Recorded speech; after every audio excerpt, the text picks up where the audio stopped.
Welcome to Your Anxious Child, 5-Minute Solutions, a podcast dedicated to providing practical advice and support for parents of anxious children. This advice is informational in nature and not a substitute for a consultation with a licensed mental health professional. And now, here's your host, Dr. Edward Plimpton. Welcome back to Your Anxious Child, 5-Minute Solutions and Interviews with Experts.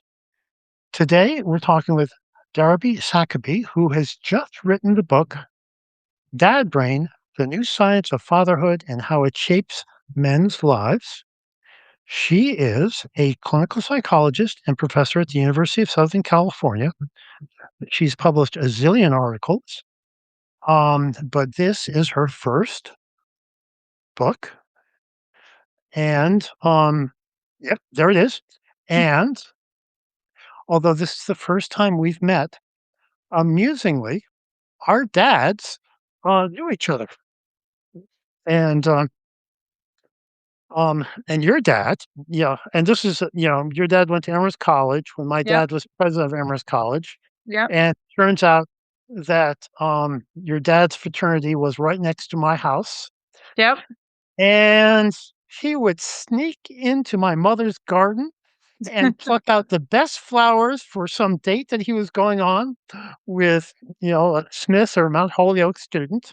Yep. Um, and he would also play with our rather large, out of control Saint Bernard, as he explained, losing several buttons, in the process.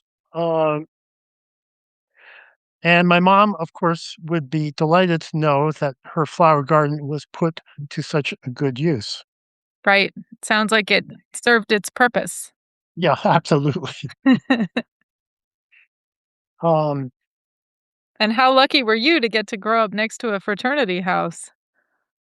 yeah, it was actually growing up next to them and growing up in a college kind of town like that was, a lot of fun and actually a great privilege. Yeah. Yeah. I'm also from a college town. I grew up in Oberlin, Ohio, which was a wonderful place to grow up because it was small and there were a lot of young people around. So, um, you know, in um, in your book, you talk about the brain changes that occur to dads as a result of becoming a fatherhood. And, I found this a very kind of exciting kind of area. Um,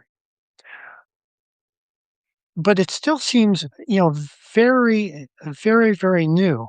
3 years ago, when I interviewed Chelsea Conaboy and for her book Mother Brain, I asked some of my colleagues who are all female child psychologists and child therapists, if they knew what the term matreescence meant, Mm. and none of the five did, which Mm. I was quite surprised. And I suspect that that's changed over the past 3 years.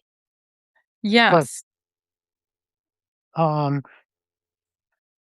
but still, so I think it would be wonderful if you could kind of describe what are the changes that happened, first in the mom's brain, and then what are the parallel or similar changes that happen with the dad's brain? Sure. Yeah. And in fact, I believe that there has been a campaign to get the word matrescence into the dictionary. And they have been running ads saying something, like there are all these sort of slang terms that have made it into the dictionary in the last few years, but matrescence has not yet made it. So there are some advocates for women's health that are campaigning for the higher profile of that word in particular. But so I think you're right to say this is a very new area of research and it's not on many people's radars. And just in the last, I would say, decade, we've learned a lot more about how the brain changes in parenthood. So when one of the first really landmark studies came out in 2016 and was conducted in So, I think it would be great for the dads and moms in our audience to have a sense of how the brain changes as a result of um, having a child, pregnancy, and how freaked out they should be about it. Yeah, so there is emerging evidence that the structure of the brain changes when people become parents. And the early work was all done on mothers. And so in 2016, a landmark study came out looking at mothers' brains changing from before pregnancy to several months after the birth of a child. Found that the brain actually lost gray matter volume. So it was shrinking. Although I always caveat that that sounds like a bad thing and in fact seems to be an adaptive process of restructuring and remodeling that makes the brain work more efficiently and more quickly, particularly in the regions that were changing the most, which are parts of the brain we consider to be responsible for social cognition or mentalizing. And when mom had larger changes in their mentalizing network structures, they subsequently reported stronger attachment to their infants. So, again, supporting the idea that this is an adaptive remodeling that is helping parents be more responsive and sensitive as caregivers. And so my lab scanned dads who were midway through pregnancy and then again about 6 months after the birth of their child. And we pooled our scan data with data that was collected by the research group in Spain that had done a lot of the work on the maternal brain. And we found that similar to mothers, fathers were also losing gray matter volume. And yet the changes were more subtle, more variable, and smaller overall in magnitude.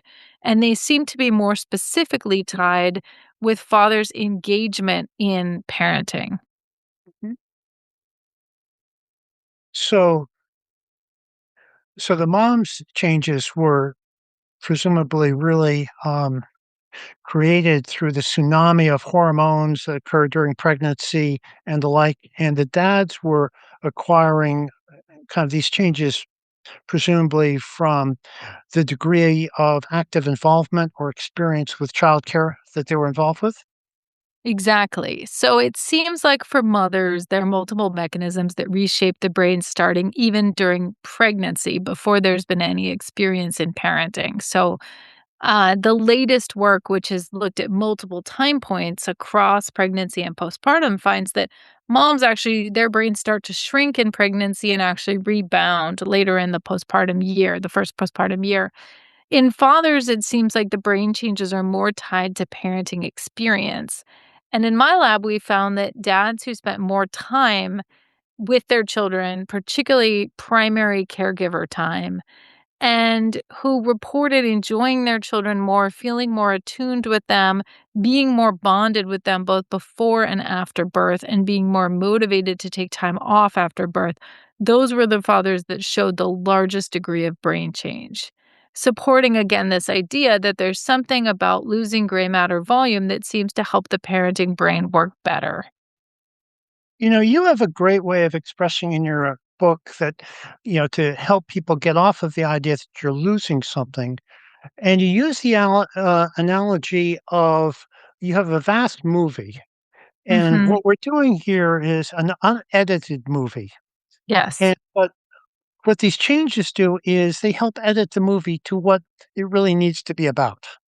Exactly. It's like if you've ever watched a very meandering, long, lots of extra shots and clips, kind of director's cut of a movie that feels very self-indulgent because it's kinda shaggy and baggy, and then you watch the release for the theaters, which is much more tight and it sticks to the story and things are moving quickly, you realize that actually less is more. When you're losing the volume of the movie, you're actually better following the plot because you are paring yourself down to the essentials. And I think that's very analogous to what we're seeing happening in the parenting brain. Chelsea Conaway in her kind of review of this literature very nicely expressed it that the purpose of all of these changes is to make you more sensitive to all things baby. Right, exactly. And I think we often use a kind of deficit model when we talk about the parental brain. Like you hear colloquially, people will say, "Oh, I have mom brain," or "I have mommy brain." I'm forgetful. I am losing track of things at work. And what's really happening is a sharpening of the brain to focus more on what's salient to the infant. So, some studies of cognition in new parents have found that actually parents have better memory for baby related stimuli. They just have worse memory for everything else. So, it's like you're learning how to tune into a particular signal that's coming from your baby and, the rest of your attention may be diverted for a while you're focused on being a caregiver. You give also another great analogy, comparing the subtle differences between moms and dads with the venerable ice cream cone. Yes. And, and I think that those differences that you describe nicely dovetail on the subjective experience of parents. So, um, it would be great if you could, explain those subtle differences. Absolutely, yeah. So in the book, I talk about this idea of the ice cream metaphor for the brain. So if you think about getting a triple scoop of ice cream, like you've got a cone and then you're adding, different scoops. And chocolate is the first scoop that you order, and that gets kind of nestled deep in the cone, and that's your brain stem, which is the kind of most, part of the brain that is shared with other creatures that just controls things like breathing and, very basic survival movement. And then that middle scoop is strawberry, and that's what we consider to be the subcortex, and that's the part of the brain that we would call the lizard brain that's kind of responsible for our gut feelings. And so it includes structures like the amygdala, which is linked with fear and salience detection, and the hippocampus, which is linked with memory. And then on top of that is your vanilla scoop, and that's what we call the cortex. And that's like the top layer of brain tissue that kind of like covers the whole brain. And when you think about a picture of a brain, you're frequently thinking about what the cortex looks like. And that is the part of the brain that most recently evolved. You could call it the monkey brain or the primate brain, and it sort of is responsible for our higher order thinking and reasoning. So it includes vision, but it also includes our somatosensory cortices, but it also includes our mentalizing networks, our social cognition, our thinking, executive planning, and reasoning, prefrontal cortex. So a lot of those higher order brain functions live in the cortex. And so when we see mom and dad brain changes, moms are losing some volume from both their strawberry scoop and their vanilla scoop. So they're losing volume, you're seeing that sharpening of functioning in the kind of gut feelings brain, which is also where your reward center lives. Mhm. And then in dads, you're seeing this kind of more top layer change. And that really reflects the idea of fatherhood as more volitional and deliberative. We already talked about mom's brains are very much sculpted by hormones starting even in pregnancy. With dads, the change you're seeing is much more experience dependent, and it's linked with how dads show up as parents. And so that's kind of a more choice based, like kind of, again, like higher order way of engaging in parenthood. And I think it reflects also subjective experience, say a baby waking up at night. Now for the mom, that cry is going to reverberate through her body like uh like there's no tomorrow. Yeah. The dad may also, but it's not going to be of the same intensity. And I had that reaction when my daughter was kind of crying. It actually felt like um somebody had a piece of glass and was rubbing it against my heart, you know. Yes. Um Yes. but it still was not the same as um my wife's in terms of that. Um Yeah. Yeah, if uh, you've had a biological pregnancy, you see some pretty profound hormonal transformation. And then also, birth and breastfeeding are really transformative hormonal events. And so, the sort of salience and urgency of baby stimuli might look a little bit different. Dads, the thing that I think is interesting about fatherhood is that dads play a huge role in parenting, and in many, um, you know, families might be primary parents or key parents, even sole parents, but fathers sort of engagement in parenting is like a dial that turns up or down depending on cultural and societal context. And so dads are equipped with the biology that can support their roles as parents, but that dial needs to be turned up by, let's say, maybe not having mom around all the time, or by a society in which fathers are expected to be very hands-on. Mothers, their dials turned all the way up when the baby emerges in most cases. And part of that is because there's a huge investment in incubating a baby. Your body has already devoted a ton of calories to sustaining a pregnancy and surviving a birth. And so you have a lot of sunk costs from an evolutionary perspective in a baby before the baby even comes out. With dads, there's less of an initial investment. So, obviously, if you're in a stable partner relationship, you care about your partner's well being and about her health, and you're invested in the baby kind of through her sacrifice. But, you theoretically could make 1,000 more babies if you had the opportunity. And so, you have to turn the dial up, and it's generally your culture that will do that for you. And so dads kind of exist in a more flexible niche. Like, they can turn all the way up or they can turn all the way down and be entirely absent. And that's reflected in their brain and how their brain changes when they become parents. Yeah, you've alluded to for me a very important part of becoming a dad, which is to have the opportunity to be alone with your infant and to have the mom kind of get lost. Yes. Um, because if the mom's there, the tendency for everyone is to dial 911 really quickly if there's a problem, and dads need to kind of get on the struggle bus Yeah. and figure out that they can kind of figure it out too, which we can.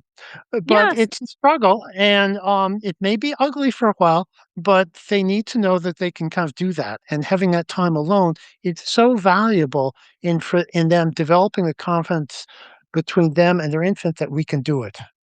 Yeah, so much we kind of treat the mom as the default caregiver. So if she's in the picture, we hand the baby to her when the baby's crying, or we assume that she has a native knowledge of how to do all the baby care tasks. And so, mom needs to sometimes step aside to just make sure that dads get the opportunity to build confidence and competence as caregivers, because one of the themes of my book is that dads are very capable of rising to the occasion and becoming very sensitive caregivers, but they need practice and they need experience, right? If the brain changes can be conceptualized as being experience dependent, then it's imperative that dads have the opportunity to acquire that experience.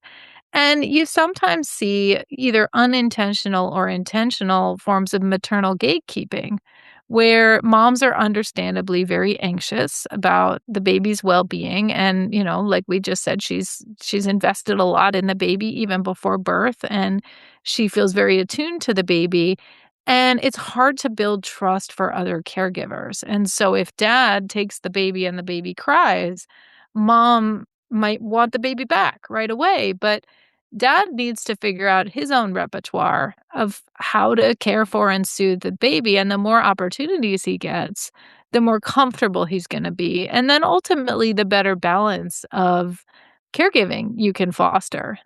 I think in the past, when people had many, many more children, other caregivers would have to step in by necessity, because if mom's got 8 kids, she's not going to be able to be, completely plugged into what every child needs. And you need stronger allo parents around, whether those are, community members, extended family members, or fathers. But now we have much smaller families. And so it can actually be harder to make sure that, the baby gets experience with caregivers beyond just the mother. And, since the theme of this podcast is supposed to be anxious children, I Yeah. should, add that dads can be very helpful with anxious children because often, Yeah. just talking with your kind of neighbors, sometimes dads do a better job dropping off the child at school who's kind of anxious to go. Or dads actually can sometimes be better at getting a child to sleep at night. Yeah. Um, so we really, it's the old, we do need that village. And Yeah. Yeah, and dads have different styles, and sometimes those styles are really conducive to kids, like you said, being more confident or being more resilient. I talk about that in the book. I cite some research showing that when fathers are more involved at bedtime, the whole family sleeps better.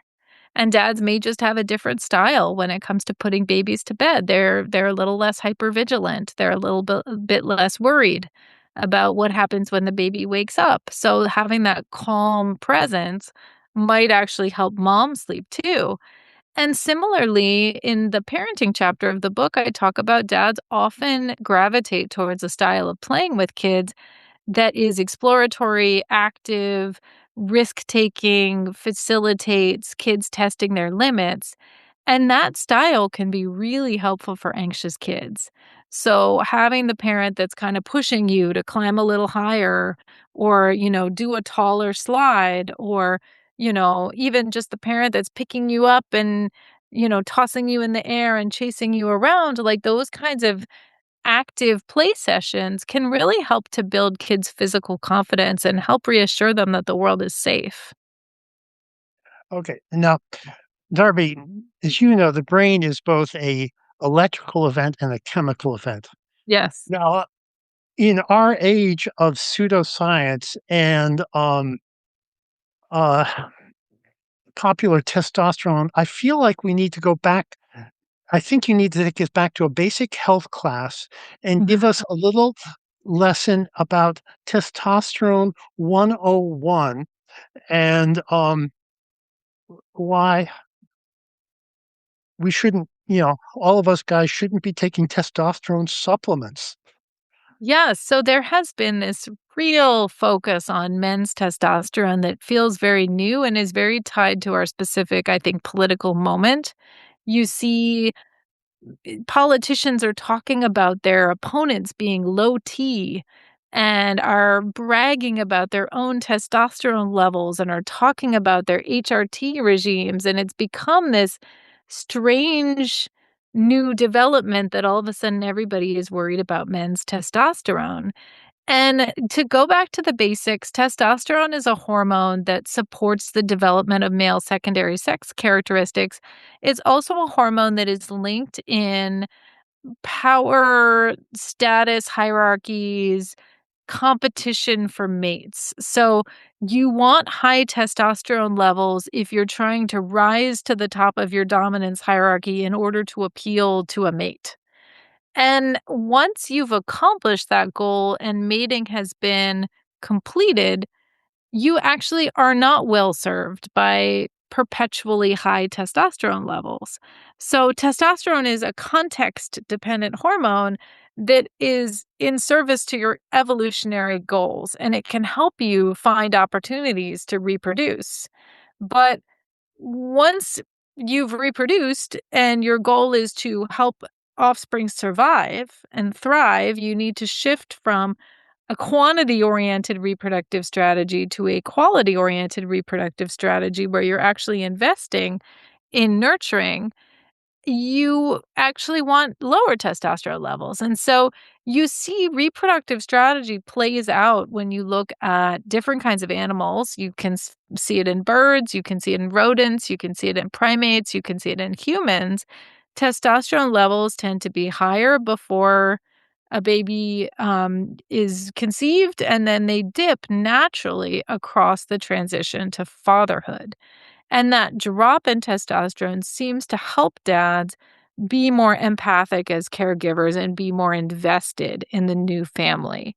And then there's frequently some rebound, but I think what's helpful with testosterone, as with any hormone, is to think about the role of hormones, which is to serve our goals, and our goals are shifting across the lifespan. And so, this idea that men can be measured by their testosterone levels and that they need to be sky high at all times doesn't actually reflect what we know about how hormones help us to accomplish our tasks in life that we need to be successful.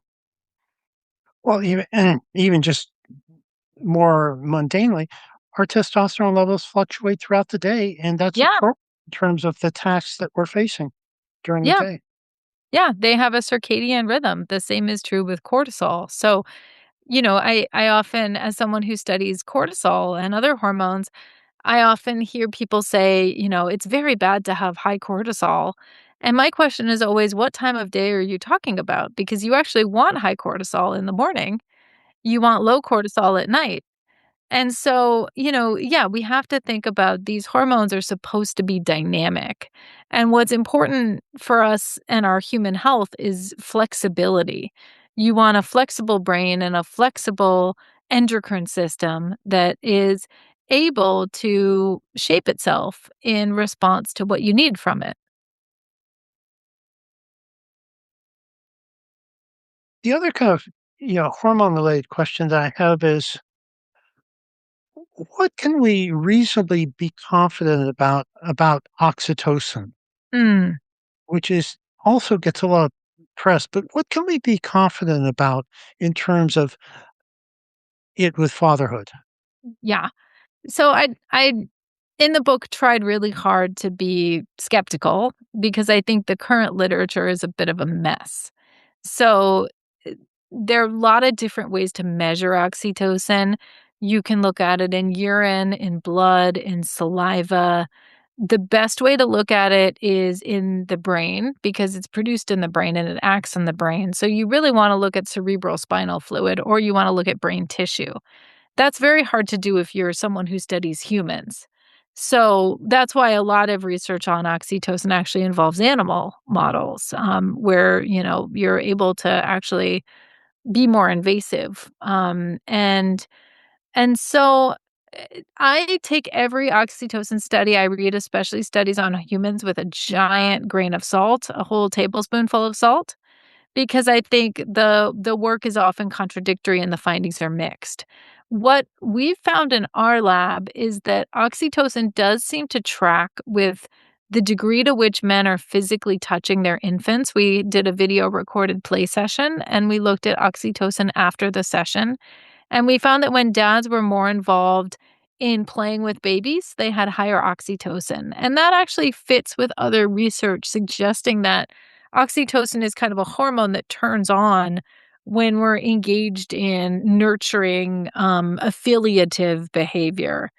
And I think oftentimes you hear oxytocin invoked in this kind of gender essentialist way that moms have high oxytocin that's very unique to motherhood. But actually, if you look at postpartum moms and dads, you see that they have very similar levels of oxytocin.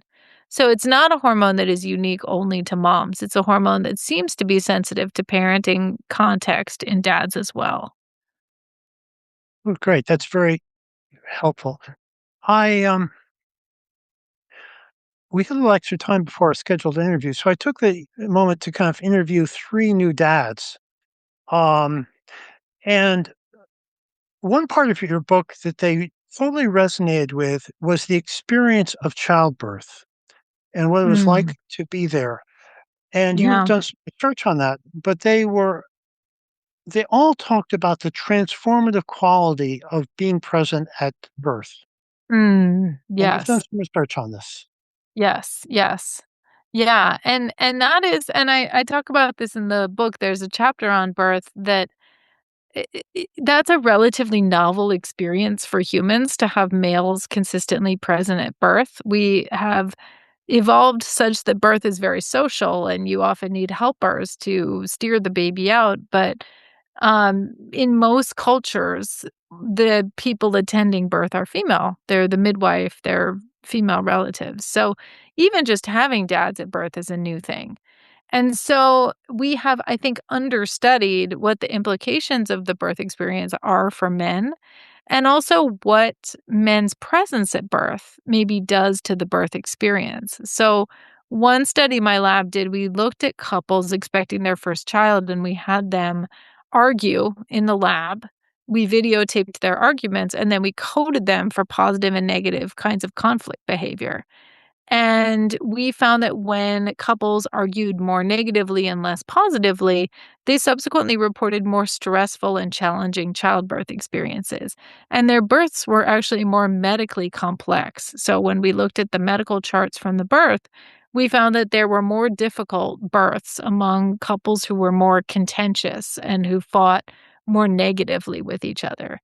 We also found that when dads had a more difficult birth experience, so when he rated that the birth was more stressful and more overwhelming, he was more likely to report symptoms of postpartum depression after birth, even adjusting for his prenatal mental health. So, something about the birth seems like an inflection point where there might be risk for dads to struggle with their adjustment to parenthood if they've had what they consider to be a really difficult, challenging experience of the birth.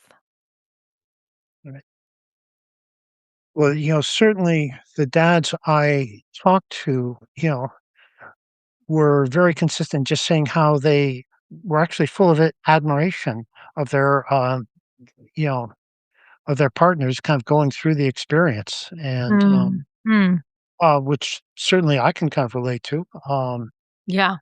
Yeah. Um, Yeah, it's a completely unique experience. It's, physically very challenging, it's long, and, mom is doing something with her body that, one only does a handful of times in one's life, and so I think it does really deepen the couple bond, like, when as long as the birth isn't a complete disaster, I think frequently it gives couples a new appreciation for each other, and it's a way that dads can show up to support their partners that can be really appreciated by moms and that can really be valuable to mom's experience of the birth.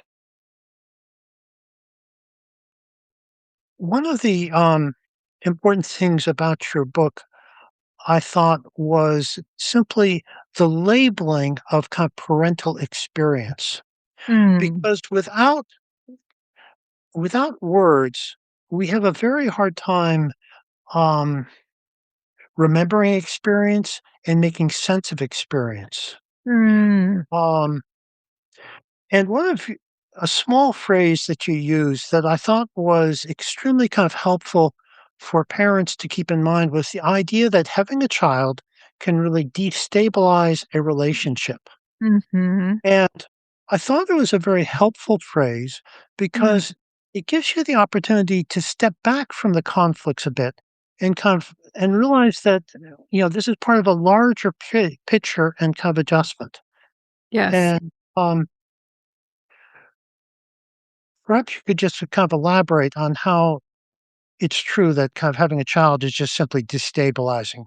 Yes, yeah, it's the transition to parenthood has been regarded as a crisis event for the marriage since as long as family studies scholars have been formally studying marriage and the family. So it's well known that there's a drop in relationship satisfaction around the birth of a new baby.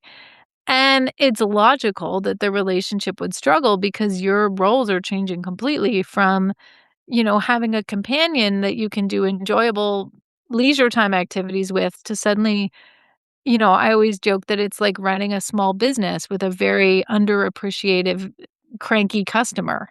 So, all of a sudden you're worried about somebody's sleep schedule, you're worried about your financial security in a different way, you're dividing up a lot of new chores. And so there are just so many opportunities for conflict. And I think what's interesting is the variability in couples' experiences. So some couples weather those difficult years of new parenthood and then report even more closeness and appreciation for each other because they've really seen each other do this hard thing. And they're kind of bonded by their love of their child. But other couples continue to struggle, and sometimes that transition to parenthood can be an inflection point that kind of sends the relationship down a less healthy path. So, I think how couples communicate and the work that they do to understand each other even before the baby comes can help prevent some of the relationship problems. But it's best if couples actually are just forewarned that this is going to be a difficult season for their relationship quality. Yeah, interestingly, um, certain groups may make this transition easier. Um, for example, a trans man becoming a parent, having grown up as a female, may s- more easily kind of transition into this kind of role of more equitable kind of division of responsibility. Right. I interviewed a trans dad for the book who told me that as someone who had been socialized to expect to run a household, he did a lot of the mental load work that I think a lot of moms struggle to get their partner on board with. So he sort of had a good sense of how to approach parenting and still felt like he got a lot of unsolicited praise and offers to help from people. Whenever he went out in public with his baby, he had random women coming up to him and saying, "You're doing such a great job. Can I take the baby? Do you need a hand?" Whereas he said his wife had, the same people would sort of be rolling their eyes and, criticizing her implicitly whenever something went wrong. So I think we tend to be a little more sort of friendly to the struggles of dads. But it's true that if you've been socialized as a woman, you maybe have some um a heightened ability to kind of understand the needs of the household and don't have to be taught because you've already sort of embraced that role from childhood on. Well, traditionally, the bar has been set rather low for us men in terms of parenting. I can remember taking my 7-week-old, daughter into the pediatricians, and the reception, where I now work, and the receptions, who are all really delightful people, said to me, "Oh, what a wonderful dad." And I was thinking, I'm just kind of bringing her in and thank you, but Yeah. Yeah. the bar was, set rather low. Yes. As traditionally, hopefully that's changing. Um, Well, I think it is changing because men are doing much more hands-on parenting than even just a couple generations ago. And so if you look at trends in parenting time, men have tripled or even quadrupled the hours per day that they're spending with kids. So I think our standards are probably rising in a way that's probably helpful to get men, more on board. well, there are those kind of delightful statistics about percentage of men who've changed the diaper, and I believe Yeah. in 1982, only 43% of men had not changed the diaper, and then by 2000, it was down to 3%. So a Yes. Yes, dramatic that's right. change. Dramatic change. Yes, and much for the better. Now, I realize this is a little bit of jump in terms of our conversation, but um, I thought also an important part of your book was the importance of, in becoming a father, of learning how or becoming sensitive to the cues and signals of a baby. And you talked about some studies by Brackman Cronenberg, I believe, Mhm. that Yep. I thought were um, very important in terms of becoming a parent, whether it's a mom or a dad, developing the language and kind of cues about what your baby is saying and communicating, how valuable that can be in terms Mm. of forming a connection that there's meaning in what your baby's doing. Yeah, I think a lot of it is about observing, being able to pay close attention and sort of tuning into what your baby's trying to tell you. And that I think is honed through practice and repetition because you're the only person who, is in your specific parenting role with your specific baby. And there's no one who can become a better expert in your own baby than you. But you have to put in the time and really get to know your individual baby and what they need. And I think it requires a kind of heightened willingness to be present and to pay attention. Well, the New York Times columnist Jessica Gross would say, and I would agree with her, that there are all these kind of ways of kind of raising a kid, but the most fundamental skill is the capacity to observe your child. Mm, And that's sort mhm. of the foundational skill, period, regardless of kind of the technique you're using, is a capacity to observe. Yes, I think that's exactly right. Another way to say that is attunement, Yeah. but it's really it's just being present and ideally observing in a way that's not judgmental or focused on control or intrusion, but rather just focused on understanding how your child works. Yeah. So you've been talking to a lot of audiences about your book, and I would be kind of curious about what effect has talking to these many kind of people had on your thinking about fatherhood. What have you been struck with in terms of how what people have picked up on about the book?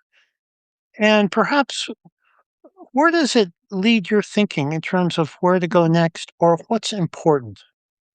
It's a great question because I've definitely heard from a lot of different readers, and that's been the most fun part of writing a book is actually getting to talk to people like you and other people who've read the book and have their own thoughts and reactions to it. And it's been interesting to see what people resonate with. I think a lot of people I've talked to have wanted me to kind of pontificate about the state of modern parenthood and especially about the state of modern gender relations and how I think our culture is really grappling with its understanding of masculinity right now. And it seems to be in flux the way that manliness is understood and talked about.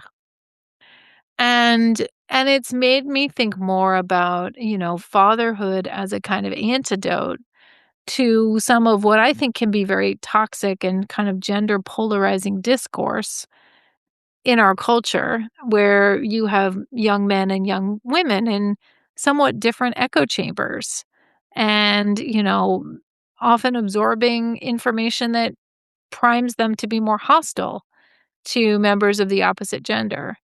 And how do we counter that? And I think partially having men really step up as fathers and as partners can do a lot for the state of our gender relations. I mean, I think improving communication is the biggest piece, but also just, we've had this huge revolution in women's entry into the paid workforce. And, starting in the middle of the last century, women really surged into the workforce outside the home.